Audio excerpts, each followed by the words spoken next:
오늘부터 한 6주 정도에 걸쳐서 이 룻기 말씀을 같이 나누려고 합니다. 룻기는 많은 사람들에게 사랑받는 그런 구약 성경의 아름다운 이야기와 같은 성경 말씀입니다. 아름다운 이야기고 또 은혜가 있는 그런 이야기입니다. 우리 인생이 이야기입니다. 사실은 그 이야기 속에서 내 삶의 모든 것들이 다 이야기 속에 담겨 있는 것이죠. 우리가 여기까지 온 것도 또 여러 가지 과정이 있고 또 누구를 만난 것도 다 그런 이야기가 있을 수가 있습니다. 그래서 이 룻기도 보게 되면 그 이야기인데, 물론 그 이야기 안에는 좋은 것도 있지만 또 슬픈 내용도 있고 또 절망적인 그런 내용도 있고, 그러나 그 모든 과정을 통해서 하나님이 작은 가정을 돌보시는 그 하나님의 그 세밀한 사랑, 또 하나님의 은혜가 이 룻기의 이야기입니다. 그래서 왜 하나님께서 이 룻기의 말씀을 또 말씀하게 하셨는지 잘 모르겠습니다. 그러나 바라는 것은 저뿐만 아니라 우리 성도들이 이 룻기의 말씀을 듣는 동안에 하나님 주시는 그런 위로를 경험하기를 원합니다. 또 하나님 주시는 은혜를 체험하기를 원합니다. 그래서 하나님이 룻기를 나에게 주셨구나, 이런 깨닫는 그런 유익과 그런 영적인 은혜가 있었으면 좋겠습니다.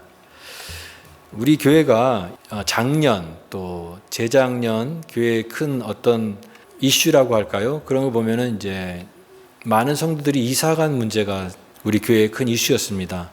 많은 성도들이 또 이사가 갔고, 그래서 좀 교회가 남아있는 분들이 조금 위축되는 그런 모습도 있습니다. 올 상반기에는 어떤 이슈가 있을까 생각해 보니까 건강의 이슈가 있었던 것 같아요. 건강. 다 건강해야 되는데 또 때로는 어떤 성도님들 보면 건강의 문제를 가지고 힘들어하는 분들이 많이 계십니다. 이 건강의 문제가 또 있습니다. 우리가 사실은 신앙생활을 또 건강하지 않으면 여러 가지 부분이 제약이 많기 때문에 하나님께서 정말 우리 모두에게 건강을 주시길 원합니다. 건강한 몸으로, 건강한 정신으로 우리가 신앙생활을 잘 할 수 있기 때문에 그렇습니다. 제가 가끔 이제 아프신 분들이나 그런 분들을 이렇게 신방할 기회가 있으면 좀 이렇게 안타깝죠. 몸이 연약하신 분들 보면. 근데 제가 해줄 수 있는 게 없더라고요. 해줄 수 있는 게 기도밖에 없습니다. 기도밖에. 그래서 기도를 하고 오는데 가만히 생각하면 근데 감사하게도 기도가 가장 큰 힘이 아닐까 생각이 됩니다. 기도가 가장 큰 힘이고 가장 큰 능력이라고 믿습니다. 여러분, 우리 성도는 서로를 위해서 기도해 줘야 됩니다. 그래서 아픈 분들도 위해서 기도해 줘야 되지만 또 우리가 서로를 위해서 기도해 주는 공동체, 기도로 서로 연결되는 그런 교회가 건강하고 주님이 기뻐하시는 교회라고 믿습니다. 결국은 우리 삶에는 항상 이 어려움이 있습니다. 경제적인 문제도 굉장히 어려움이 우리에게 닥칠 수가 있고요. 또 자녀들의 문제, 자녀들이 또 항상 근심, 걱정, 염려의 또 어떤 그런 부분도 됩니다. 또 나이가 들어감에 따라 이제 점점점 몸이 아무래도 쇠약해지는 부분이 있습니다. 이 건강의 문제도 우리 삶 속에 참 어려움을 겪는 문제죠. 혹시 몸이 한 부분이 갑자기 아프거나 그렇게 되면은 우리가 굉장히 힘들어지지 않습니까? 또 영적인 문제도 마찬가지입니다. 영적으로 마음이 평안하지가 않고 하나님과의 관계에도 뭔가 자신감이 없고 우리의 영적인 삶이 이렇게 메말라 가게 됐을 때 그것도 우리들의 삶을 어렵게 하는 그런 부분입니다. 그래서 저는 이 모든 것을 인생의 풍년이 아니라 흉년이라고 말하고 싶습니다. 인생은 좋은 때, 풍년과 같이 이렇게 모든 게 풍성할 때도 있지만 흉년과 같이 모든 게 메말라가고 힘든 그런 시절도 우리에게 있다라고 하는 것입니다. 그러면 인생의 흉년이 언제 오는가? 답은요, 알 수 없다라고 하는 겁니다. 인생의 어려움이 언제 오는가? 다 알 수 없다라고 하는 거예요. 오늘 이 사사시대의 배경이 된 룻기, 우리가 서두에 말씀드렸듯이 룻기는 참 아름다운 책이고 참 사랑스러운 책인데 그 첫 부분은 사랑스럽게 시작하지가 않고 좀 어렵게 시작합니다. 사사들이 치르던 때에 그 땅에 흉년이 드니라. 당시 사회는 농경사회였잖아요. 농경사회. 그러니까 농경사회에 흉년이 들었다고 하는 것은 삶의 기반이 모든 게 다 무너지는 아주 어려운 때라고 얘기할 수가 있습니다. 룻기의 배경이 되는 이 때가 바로 흉년이 든 그런 시기였다라고 하는 것입니다. 그래서 이 베들레헴에 흉년이 찾아왔고, 그래서 이제 여기 소개되고 있는 나오미의 가정, 그 남편은 엘리멜렉이라고 있고 또 나오미가 있고, 이 나오미와 엘리멜렉이 이제 흉년이 되니까 다른 지방으로 이사 간 것이었습니다.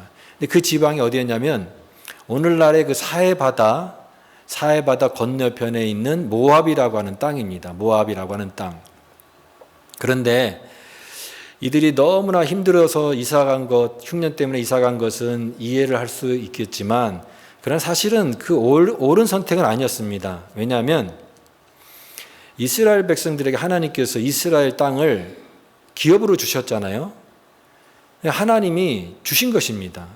근데 그 땅을 버리고, 내가 비록 흉년이 들었다 해서 그 땅을 버리고 다른 땅으로 이주했다라고 하는 것은 하나님이 주신 기업의 땅을 버리고 이방 신들이 섬기는, 이방 신을 섬기는 이방 땅으로 이사 갔다라고 하는 것은 그 신앙을 잃어버린 것과 같은 그런 결정이다라고 생각이 됩니다.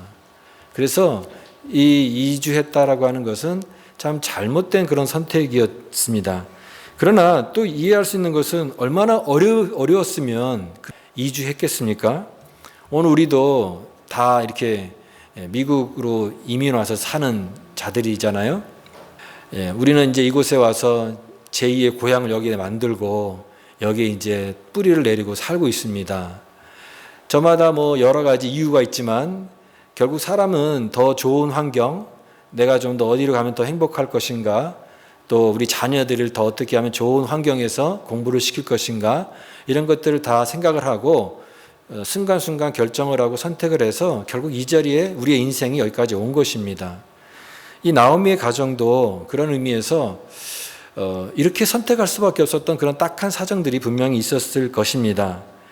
그래서 왔어요. 아무튼 왔는데 여기가 이제는 바닥이다 생각했습니다. 이제 여기서 시작을 해서 새롭게 좀 삶을 좀 정비를 하고 나아가자 생각했는데 그들이 생각했던 것보다 더 바닥이 있었어요.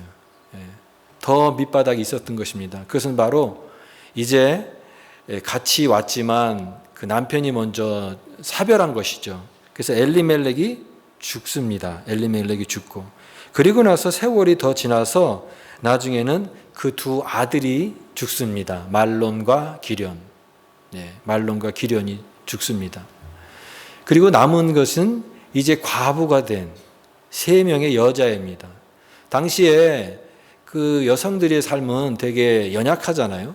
그러니까 너무나 연약한 이 3명의 이 과부가 남아서 있는데 그 삶이 참 힘들 수밖에 없습니다.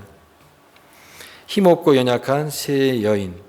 우리가 이 기구한 인생 그런 얘기 하잖아요. 기구하다라고 하는 말이 삶이 이렇게 평탄한 길이 아니라 가파르다 그런 뜻입니다. 가파르다, 험하다. 그래서 인생길이 좀 부드럽게 순탄하게 가야 되는데 자꾸 돌밭이 나오고 오르막길이 나오고 너무 거칠어요. 그래서 옛날 어른분들이 인생이 너무 힘들면 그런 얘기를 했어요. 아이고 내 팔자야, 아이고 내 팔자야. 참 내 삶이 참 왜 이렇게 기구한가.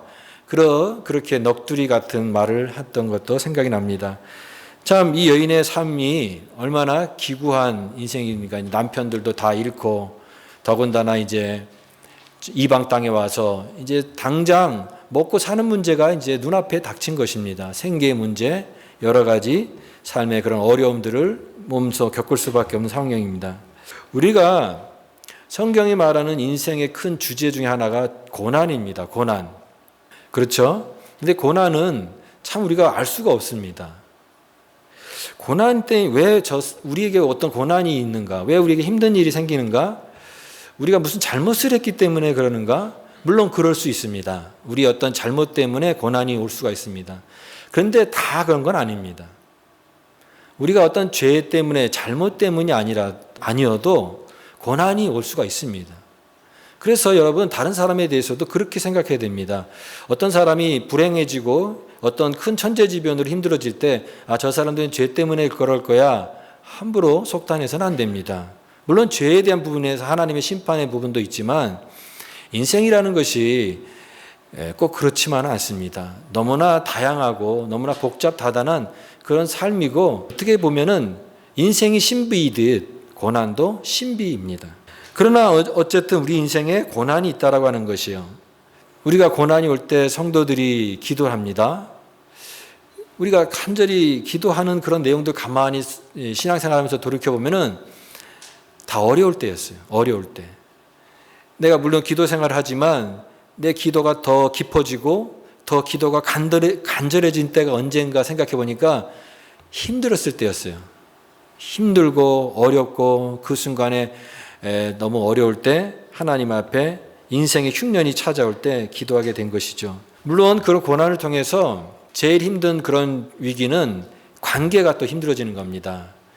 부부가 이 고난을 겪게 되고 어려운 경제적인 어려운 시기를 겪게 되면 그동안 금슬이 좋던 부부도 이 관계가 힘들어지는 거죠. 조그만 말 한마디에도 예민하게 상처를 받고 서로에게 책임을 지고 그러면서 이 부부의 관계도 깨어지고 또 가정도 해체되는 그런 모습도 우리가 또 많이 보게 됩니다. 그러나 관계가 또 나빠지는 경우도 있지만 어려운 시기를 잘 이겨내고 서로를 또 의지하면서 더 사랑으로 단단하게 연결이 되는 그런 또 가정도 있을 수가 있습니다. 그래서 우리는 다 알 수가 없어요. 오늘 이 룻기에도 이런 흉년이 또 오게 되는 것도 알 수가 없었을 것이고 또 그리고 이제 우리가 오늘 이후에 이제 살펴볼 내용도 보면은 이제 룻이 시어머니 나오미를 따라서 이제 베들레헴으로 돌아가게 되는 그 베들레헴으로 가게 돼서 그녀의 삶 가운데 어떤 일이 펼쳐질지는 사실은 예측할 수가 없는 것입니다. 우리가 어떤 꿈을 가지고 인생을 살아가지만 그 꿈이 이루어지기도 하지만 또 내가 계획한 그림대로 안 될 때가 있잖아요. 그럴 때 사람들은 또 낙심하기도 하고 절망하기도 하는데 그거를 앞길을 잘 모른다라고 하는 것입니다. 알 수가 없는 것이요. 그래서 힘들어하는 사람들이 내 인생에 흉년이 왔을 때 어떻게 해야 되는가? 그러면 이게 언제 끝날 것인가를 알면은 좀 쉽겠는데 근데 답은 뭔지 아십니까? 잘 모른다라고 하는 거예요. 하나님이 알려주시면 좋겠는데 하나님이 잘 알려주지 않으십니다. 너의 이 흉년은 언제 끝날 것이다. 그렇게 하나님이 알려주지 않습니다. 그러니까 최선의 방법은 그냥 사는 것입니다. 그냥 그 삶을 살아가는 것이에요. 흉년이 왔어도 계속 살아가야 된다라고 하는 것입니다. 그 서편제 뮤지컬의 그 노래 가사에 보면은 그저 살다 보면 사라진다. 살다 보면 사라진다. 그런 가사가 있습니다.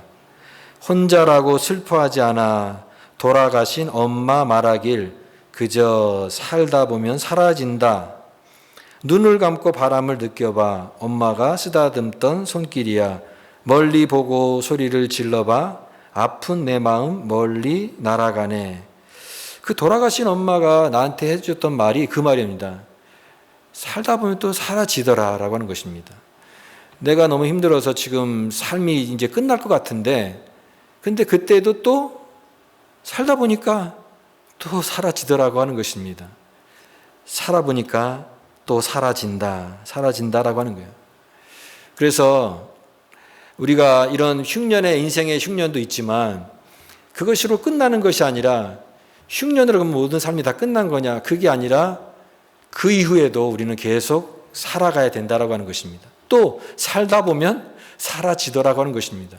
하나님께서 우리 인생에 그런 어려움을 주시고 내 인생에 참 힘든 시기를 겪고 계시는 분들이 있을 것입니다. 그런 분에게 오늘 룻기가 전해주는 위로는 뭐냐면 그게 끝이 아니라고 하는 것입니다. 흉년은 있지만 흉년 이후에 또 삶은 계속 살아가야 되는 것이고 또 하나님이 주시는 그 위로는 살다 보면 내가 정말 힘든 그 순간도 언젠가는 다 지나가게 될 것이다 라고 하는 것을 하나님이 주시는 그 위로의 메시지인 것입니다. 그런데 삶에는 이렇게 흉년도 있고 풍년도 있는데 더 중요한 것이 뭐냐면 우리의 마음이다 생각이 됩니다. 우리의 마음이에요. 그래서 이 룻기가 전해주고자 하는 것은 이들이 고생했다라고 하는 그런 이야기를 얘기하는 것이 아니라 고생하고 흉년이 닥쳐왔고 인생에 어떤 어려움이 있었지만 그 속에서 그들이 어떻게 그들의 마음을 잘 하나님 앞에 세워갔느냐라고 하는 이 믿음의 측면을 강조하고 있다고 생각이 됩니다. 일반적으로 우리 삶에 흉년이 닥치게 되면요, 사람들의 마음이 예민해집니다. 쉽게 화를 내요. 가정이 어렵잖아요. 경제적으로 어렵게 되면은 남편의 목소리도 커지고 아내의 목소리도 신경질적으로 막 변합니다. 그 말이 세지는 거죠. 인상을 쓰게 됩니다. 부드러운 표정을 해야 되는데 조금만 자꾸 예민하니까 마음이 힘드니까 그런 거죠. 당연히 인상을 이렇게 쓰고 있습니다. 작은 말에도 예민하게 반응하고 상처를 주고 내가 이만큼 받았던 것만큼 더 상대방이 더 세게 이렇게 해서 서로 상처가 깊어지는 그런 경우가 있습니다. 그런데 여러분, 믿음의 사람, 우리가 믿음의 사람 아니겠습니까? 믿음의 사람은요, 다른 특징이 있습니다. 믿음의 사람은 달라요. 힘들 때 잘 참습니다.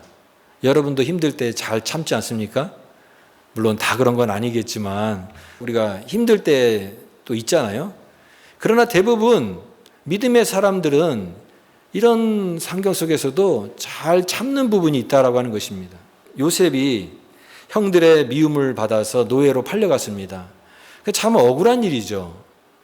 형들이 사랑을 해줘야 되는데 가장 사랑을 해줘야 될 형이 동생을 그렇게 미워해가지고 죽이려고 이렇게 노예로 판 그 형들이 얼마나 믿겠습니까? 참 억울한 일이에요. 우리가 만약 그 입장이 되면. 또 보디발 장군의 집에서 큰 충성을 다했는데 그 보디발 장군의 그 아내가 꾀가지고 오히려 누명을 씌워가지고 감옥에 집어넣지 않습니까? 얼마나 억울한 일이에요. 감옥에 가만히 앉아있을 때 정말 보통 사람 같으면 막 소리 지르고 나 너무 억울하다고 막 길길이 막 날뛰고 그러고 싶잖아요, 사실은. 그런데 요셉이 그렇게 하지 않습니다. 그냥 그렇게 하지 않아요. 또 사도행전 16장에 바울과 실라가 이제 빌립보 지역에서 복음을 전하는데 귀신 들린 여종을 하나 만납니다. 귀신 들린 여종. 근데 그 여종이 주인이 있어요. 근데 주인은 이 종이 귀신 들려서 점을 잘 치니까 돈벌이가 되니까 계속해서 그 돈벌이 하는 것 때문에 귀신이 들렸든 말든 상관없이 그 여자를 이용해 먹고 있는 겁니다. 그런데 바울과 실라는 이 여인의 영혼이 불쌍한 거예요. 여종의 영혼이. 그래서 귀신을 쫓아내 줍니다. 그랬더니 그 주인들이 와가지고, 주인들이라고 했으니까 아마 그 상업적으로 이용하는 사람들이 몇 명 있었던 것 같아요. 그 사람들이 오히려 바울을 고발을 해가지고 관리한테 해서 감옥에 집어넣게 됩니다. 그래서 감옥에 갔어요. 어떻게 생각하면 되게 억울하잖아요. 오히려 저 귀신 들린 여종을 불쌍히 여기는 우리의 그런 것이 정당하고, 돈벌이 수단으로 사람의 영혼이 귀신에 들렸든 말든 상관없이 돈벌이 수단에만 급급한 저 사람들의 그 악한 모습들이 더 분통이 나고 항변할 수밖에 없는 그런 상황인데도 불구하고 바울과 실라는 감옥에서 그렇게 하지 않습니다. 그리고 오히려 하나님 앞에 기도하고 찬송합니다. 하나님 앞에 찬양하고 기도하고 그 모든 상황 속에서 하나님 앞에 감사드리고 하나님의 인도하심을 구하는 그런 모습들을 보게 됩니다. 오늘 룻과 나오미도 굉장히 연약해요. 어떻게 보면 그런 상황들이 힘들게 되니까 서로에 대해서 책임을 떠넘길 수 있습니다. 내가 이 팔자에 이 고생하면서 나 때문에 또 누구 때문에 탓을 하면서 자기 인생을 더욱더 힘들게 할 수가 있었던 것 같아요. 그러나 그렇게 하지 않습니다. 그냥 묵묵히 어떤 특별한 걸 하는 것이 아니라 그냥 일상을 그냥 묵묵히 살아냅니다. 서두르지 않으면서. 그저 묵묵히 일상을 살아가는데 이 룻도 보면은 그 보아스의 밭에서 이삭을 줍고, 그래도 생활을 해야 되니까 또 시어머니를 봉양을 해야 되니까 이삭을 줍고 양식을 구하고 또 어머니가 말하면 순종하고 그러면서 서두르지 않으면서 차분히 일상을 살아내는 것입니다. 여러분, 이런 모습 속에서 우리 그리스도인의 가장 큰 특징이 뭐냐면 인생에는 흉년도 있고 인생에는 풍년도 있는데 내 인생이 지금 흉년인가 풍년인가가 중요한 게 아니라 그 상황 속에서 내 마음이 어떠한가가 중요합니다. 우리 그리스도인에게는 하나의 독특한 관점이 있는데 이 모든 인생의 이야기가 나의 구원을 이루는 구원의 여정이다라고 여기는 것입니다. 하나님은 우리 각자의 삶을 다루시는데 때로는 인생의 흉년을 통해서, 때로는 인생의 풍년을 통해서 우리의 삶을 다루어 가십니다. 그러나 이 모든 과정을 통해서 이것이 우리의 구원의 과정이 되는 것입니다. 아, 그때 너무 힘들었지. 그러나 그 어려움 때문에 내가 하나님 더 의지했어. 그때 너무 좋았지. 그래서 우리는 하나님 앞에 더 감사했어. 그래서 이 모든 것이 협력하여 선을 이루게 하셔서 우리 구원의 이야기가 더욱더 풍성하게 하시는 그런 관점을 갖게 하십니다. 이것이 믿는 사람들과 믿지 않는 사람들의 전혀 다른 관점인 것입니다. 하나님은 이렇게 우리의 각자의 삶을 지금도 다루어 가십니다. 여러분의 삶에 기쁠 때가 있으면 그때 하나님이 그때에도 다루십니다. 그러나 고난이 있고 내 인생의 흉년 같은 그런 시기에 하나님은 그때에도 우리의 삶을 다루십니다. 다 그것이 다릅니다. 그러나 하나님은 우리의 삶을 다루신다라고 하는 것을 항상 기억하시기 바랍니다.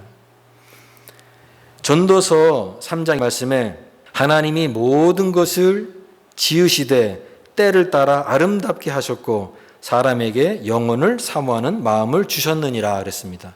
때를 따라 우리에게 필요한 은혜를 주시고 고난도 있지만 또 은혜와 감사의 그런 시기도 반드시 우리에게 주신다는 것을 기억하면서 우리의 마음이 이 모든 과정이구나, 이것이 우리의 믿음의 여정이구나, 이런 관점을 갖게 하셔서 이 모든 것들 넉넉히 이겨나갈 수 있는 힘과 용기와 믿음을 하나님께서 주시는 것입니다. 이것이 신자의 어떤 그러한 능력입니다. 오늘 그러면 믿는 자에게 흉년이 오게 되면 어떻게 해야 될 것인가? 삶이 무너지게 내버려 두지 말라라고 하는 것입니다. 우리가 이 터널이라고 하는 게 있고 동굴이라고 하는 게 있다고 생각이 됩니다. 근데 차이가 뭐냐면 동굴은 막혀 있는 거잖아요. 딱 막혀 있어서 더 이상 앞으로 진전할 수가 없는 것입니다. 한마디로 절망적인 것이죠. 근데 우리의 삶에 동굴과 같은 그런 경험보다는 사실은 터널이 많습니다.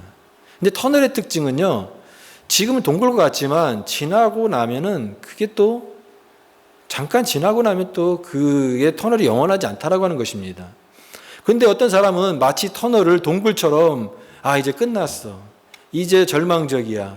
이제 나는 모든 게 다 힘이 없어. 이렇게 터널의 상황을 동굴의 상황으로 해석하면서 더 마음을 힘들게 하는 그런 때가 있습니다. 마음을 더 힘들게 하는 거죠. 생각으로. 앞으로의 일들을 계속해서 더 안 좋게 생각하는 것이죠. 그러면 우리의 삶이 무너지는 것입니다. 진짜 동굴은 거의 없어요. 터널일 경우가 많다라고 하는 것입니다. 또 지나고 나면 또 밝은 그런 길들이 또 열려지게 된다라고 하는 것입니다. 그리고 도피가 답이 아니라고 하는 것입니다. 도피. 벽이 있을 때 어떤 문제가 앞을 가로막으면 그냥 주저앉는 사람이 있습니다. 그리고 도망가거나 그걸 회피해 버리는 겁니다. 근데 오늘 사실은 이 나오미 가정도 이 베들레헴에 닥친 흉년 때문에 결국은 도피 형식으로 이 모압 땅으로 가게 됐지만 거기서 좋은 해답을 갖지 못했습니다. 여러분, 하나님께서 우리 인생 가운데 어떤 벽을 주시고 힘든 일들이 생길 때 그것을 너무 도피하지 마시기 바랍니다. 그리고 절대 해서는 안 되는 게 뭐냐면 절망입니다. 절망. 낙심. 그래서 하나님이 금지하는 게 뭐냐면 낙심하지 말라. 절망하지 말라. 담쟁이 아시죠? 담쟁이? 아이비. 그 담쟁이 넝쿨. 근데 그 담쟁이가 이 높은 벽을 넘을 때 어떻게 벽을 넘는지 보셨습니까? 담쟁이는요, 아무리 높은 벽도 넘습니다. 어떻게 넘냐면 조용히 앞으로 나가는 거예요. 서두르지 않으면서. 근데 서로 손을 꼭 잡습니다. 서로 꼭 손을 잡고 그러면서 앞으로 나가면서 그 아무리 높은 벽도 넘어가는 거예요. 그 절망의 벽을 덮는 거예요. 저는 이 믿음이 담쟁이 풀과 같다고 생각이 됩니다. 계속 앞으로 나가는 거예요. 아무리 인생에 어려움이 있다 할지라도 이 담쟁이 풀처럼 저 벽은 내가 못 넘어가. 여기는 우리가 너무 힘들어. 그런 상황이 있다 할지라도 서로 꼭 손을 잡고 서로 형제자매 손을 잡고 기도할 수 있는 부부가 같이 손을 잡고 그렇게 조금씩 또 나가고 조금 나가면은 결국은 그 벽을 다 넘어가는 겁니다. 절망의 벽을 푸르른 담쟁이 불로 다 덮어버리는 겁니다. 그게 희망이에요. 그게 그리스도인의 믿음의 모습입니다. 포기하지 않는 것. 절망을 희망으로 일구는 그런 모습입니다. 여러분, 그러므로 인생이 어렵다 그럴 때 여러분 룻기를 읽으세요. 유대인들은 이 절기 때, 특별히 오순절 축제 때는 많은 사람들이 이 룻기를 읽습니다. 그러면서 이 룻기에 주신 하나님의 위로를 경험했다고 합니다. 오늘 우리도 마찬가지입니다. 내 삶이 힘들고 내 삶이 흉년과 같은 그런 삶이 느껴질 때는 룻기를 읽으면서 하나님이 어떻게 들풀 것 같은 인생을 돌보시고 새롭게 세워주시는지를 통해서 나의 삶에도 이렇게 용기를 주시는 하나님의 위로를 경험할 수 있습니다. 반드시 기억해야 될 것은 하나님은 이 모든 상황을 통해서 우리의 믿음을 다루신다라고 하는 것을 기억하시기 바랍니다. 결국 우리가 인생의 흉년이냐 우리의 인생의 풍년이냐 그건 인간의 관심사지만 하나님의 관심사는요 어디에 있냐면 우리의 믿음입니다. 그래 흉년? 근데 너의 믿음은? 그래 풍년이다? 그럼 너의 믿음은? 우리의 믿음이 항상 하나님의 관심사이고 하나님이 그것을 다루신다라는 것을 잊지 마시기 바랍니다. 중요한 것은 그래서 흔들리지 않는 마음이에요. 나오미의 가정이 흉년을 피해서 모압 땅으로 갑니다. 그리고 많은 세월 10년에 넘는 세월을 지나서 엘리멜렉도 죽고 말론과 기럧 두 아들도 죽고 이제 더 힘든 길을 돌고 돌아서 그렇게 왔습니다. 어떻게 보면은 이제 모든 이야기가 다 끝난 것 같고 더 이상 길이 아닌 것 같은 절망의 상황입니다. 그런데 그게 끝이 아니라고 하는 것입니다. 제가 잘하는 말이 그거잖아요. 끝날 때까지 끝난 것은 아니다. 그게 끝은 아닙니다. The end가 아니라 또 다른 시작이 거기에 있다라고 하는 것입니다. 하나님이 주시는 기회가 또 찾아온다라고 하는 거예요. 반드시 기억하십시오. 이가 끝이구나. 아닙니다. 하나님이 another chance, 또 기회를 또 우리에게 허락하세요. 여기 재미있는 표현이 나오는데 5절에 그런 내용이 나오죠. 5절 말씀 같이 한번 읽어보겠습니다. 시작. 말론과 기럧 두 사람이 다 죽고 그 여인은 두 아들과 남편의 뒤에 남았더라. 여기 남았더라라고 하는 말이 히브리어로 쇠아르라고 하는 말입니다. 그녀가 남겨졌다 이런 뜻이에요. 그녀가 남겨졌다. 여러분 이 당시만 해도 룻기 시대만 해도 가부장적인 시대였잖아요. 그러니까 남성 위주의 사회였다고요. 이제 가장이 죽고 또 두 아들이 죽었으니까 이제는 모든 희망이 다 무너진 상태입니다. 그런데 여기서 룻기가 말하는 것은 이제 그녀가 남았다라고 하는 것은 이제 이 모든 스포트라이트를 나오미에게 비추는 겁니다. 나오미가 나는 이제 여자 혼자서 뭘 하나 신세한탄하는 그런 연약한 여인 한 여인이 아니라 주체가 되라고 하는 것입니다. 주인공이 되라고 하는 것입니다. 주역이 되라고 하는 것입니다. 남성 위주의 사회가 아니라 여러분 신앙은 개개인입니다. 주체적으로 해야 되는 것입니다. 내 인생도 마찬가지예요. 누가 내 인생을 대신 살아주지 않습니다. 내가 살아가야 되고 그것이 흉년이든 풍년이든 내 인생은 오로지 내 몫이고 내가 살아가야 되는 것이고 내 믿음이라고 하는 것입니다.